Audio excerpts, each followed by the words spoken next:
Hello friends. आज हम भूगोल स्टार्ट करने वाले हैं, जिसके अंतर्गत आज पहला हमारा लेक्चर रहेगा। इसके अंतर्गत भूगोल, भूआकृतिक विज्ञान और पृथ्वी की आंतरिक संरचना के बारे में हम जानेंगे। तो सबसे पहले देखेंगे बेसिक भूगोल क्या होता है।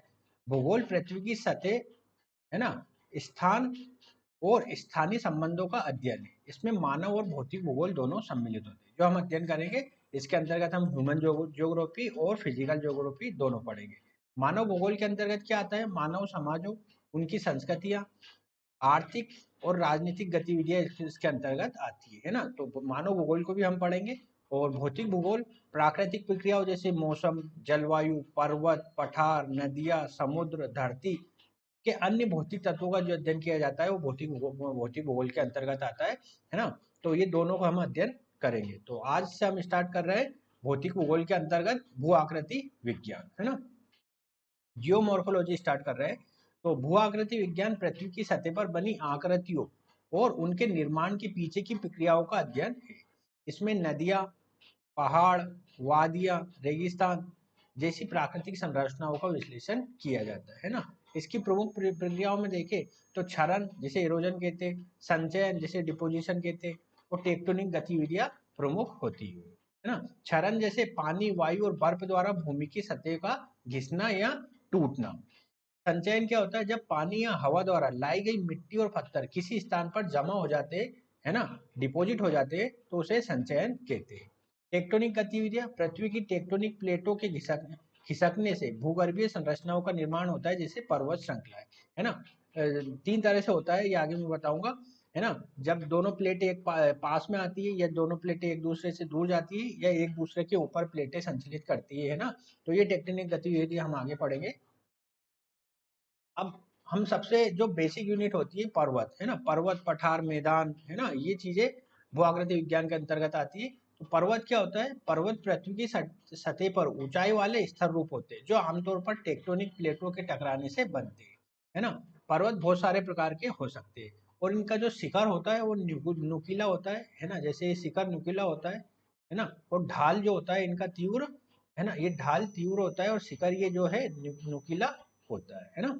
तो ये इनकी विशेषताएं होती है। नेक्स्ट आता है हमारा पठार। पठार एक विशाल, सपाट और ऊंचाई वाला स्थल रूप होता है, जो सामान्य रूप से आसपास की भूमि से ऊंचा होता है। पठार को टेबल लैंड भी कहा जाता है, क्योंकि ये ऊपर से सपाट होता है ना। ये पठार का उदाहरण है, ये देखेंगे आप। ये अगर पर्वत और पठार में अंतर देखें, तो इसका शिखर नुकीला नहीं होता है ना, कम नुकीला होता है ना। ढलान भी तीव्र नहीं होता है, अपेक्षाकृत मंद मंद होता है ना। ये पठार का उदाहरण है, ये आपको दिख रहा है। अब आता है मैदान। मैदान सपाट या थोड़े ऊंचाई नीचाई वाले स्थल रूप होते हैं, जो आमतौर पर नदियों के किनारे या तटों के आसपास होते हैं। मैदान पृथ्वी की सतह का सबसे अधिक उपयोग होने वाला हिस्सा है। ये मानव बस्तियों, कृषि और उद्योग के लिए आदर्श स्थिति होती है ना। तो अगर मैदान को देखेंगे, तो इसमें किसी तरह का कोई ढलान नहीं होता है सामान्यतः। और इसका जो शिखर होता है, वो शिखर की ऐसा कुछ नहीं होता है नुकीला वगैरह, पूरी तरह से सपाट होता है ना। जैसे देखो ये पर्वत ये मैदान दिख रहा है। मैदान में, मैदानी गतिविधियों में जो मानव के रहने योग्य स्थितियां होती है, वो सार्वधिक होती है मैदानों में, है ना। मैदानों में क्योंकि वो कृषि कर सकता है, अपने दैनिक क्रियाकलाप संपन्न कर सकता है ना। तो मैदानों में सर्वाधिक उपयुक्त स्थिति रहती है मानव के निवास करने के लिए। अब हम देखेंगे पृथ्वी की आंतरिक संरचना। पृथ्वी की आंतरिक संरचना तीन परतों में विभाजित होती है। कौन कौन सी? क्रस्ट, मेंटल और कोर, है ना, अर्थात परपटी, मेंटल और कोर। अगर क्रस्ट को अगर देखें, तो ये सबसे भारी परत है। इसकी मोटाई मोटाई औसतन 5 से 70 किलोमीटर तक होती है। ये महाद्वीपीय और महासागरीय परपटी में विभाजित है। मेंटल, ये परत परपटी के नीचे, मतलब क्रस्ट के नीचे, और इसकी मोटाई लगभग 2900 किलोमीटर तक होती है। ये ठोस अवस्था में, लेकिन दीर्घकालिक प्रक्रिया से धीरे धीरे प्रवाहित हो सकता है। तीसरा आता है कोर, जो सबसे आंतरिक भाग होता है।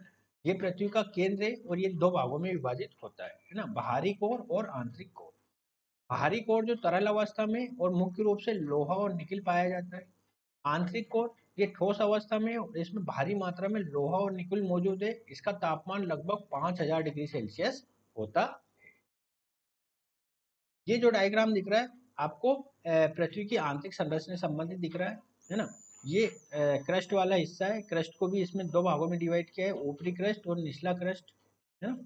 और ऊपरी क्रस्ट और निचले क्रस्ट को जो असंबद्धता अलग करती है वो कोन रोड असंबद्धता कहलाती है ना। असंबद्धता एक संक्रमण क्षेत्र होता है दो जो दो संरचनाओं को अलग करता है ना। ऊपरी क्रस्ट और निचले क्रस्ट को अलग करने की जो संरचना होती है वो कोन रोड असंबद्धता कहलाती है। आगे आता है मोहोरोविक असंबद्धता, है ना। ये क्रस्ट को मेंटल से अलग करती है ना। ये वाला जो क्षेत्र है क्रस्ट को मेंटल से अलग करती है, तो ये मोहोरोविक असंबद्धता कहलाती है। मेंटल भी दो तरह से होता है, जैसे ऊपर होता है क्रस्ट, ऊपरी मेंटल और निचला मेंटल।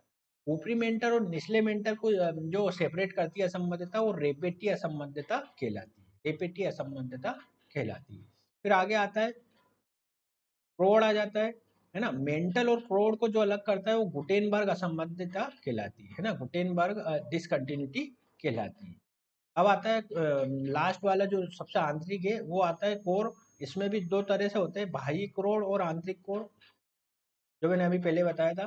तो बाह्य कोर और आंतरिक कोर को अलग करने वाली असंबद्धता होती है लेहमैन असंबद्धता होती है ना। तो ये चीजें आपको थोड़ा याद रखना पड़ेगा, ये फैक्ट है ना। लेहमैन असंबद्धता होती है बाह्य कोर और आंतरिक कोर को जो अलग करती है। ये इनकी गहराई दी है ना। 0 से 30 किलोमीटर तक जाएंगे तो आपको क्रस्ट ये क्रस्ट मिलेगा, ऊपरी क्रस्ट मिलेगा, है ना। और पूरा अगर क्रस्ट को देखना होगा तो 0 से 200 डिग्री है, 0 से 200 किलोमीटर तक देखना होगा, है ना। इसी तरह से मेंटल भी गहराई में जाते, गहराई इसकी है, और क्रोड भी इसकी काफी गहराई है ना।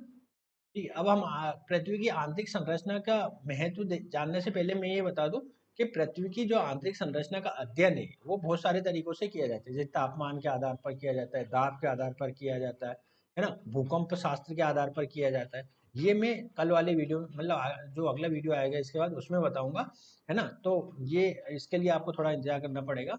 पृथ्वी की संरचना के अध्ययन का हम थोड़ा सा अगर महत्व देखें तो क्या क्या इसका महत्व है, इसका अध्ययन क्यों करते हैं, पृथ्वी की जो आंतरिक संरचना है उसका अध्ययन हम क्यों करते हैं। भूकंप, ज्वालामुखी और पर्वत श्रृंखलाओं की उत्पत्ति किस प्रकार से हुई, उन्हें जानने के लिए हम पृथ्वी की आंतरिक संरचना का अध्ययन करते हैं।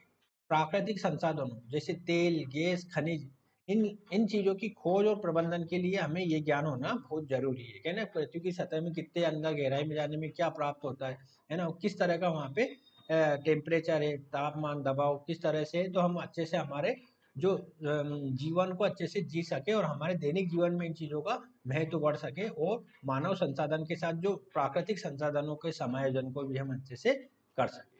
ठीक है, तो आज का वीडियो यही समाप्त करेंगे। अगला वाले वीडियो जो आएगा उसमें हम पृथ्वी की आंतरिक संरचना का अध्ययन किन आधारों पर किया जाता है वो आज जानेंगे, और उसके आगे की बातें जो भू आकृति विज्ञान के अंतर्गत आती है उनको जानने का प्रयास करेंगे। तो तब तक के लिए नमस्कार।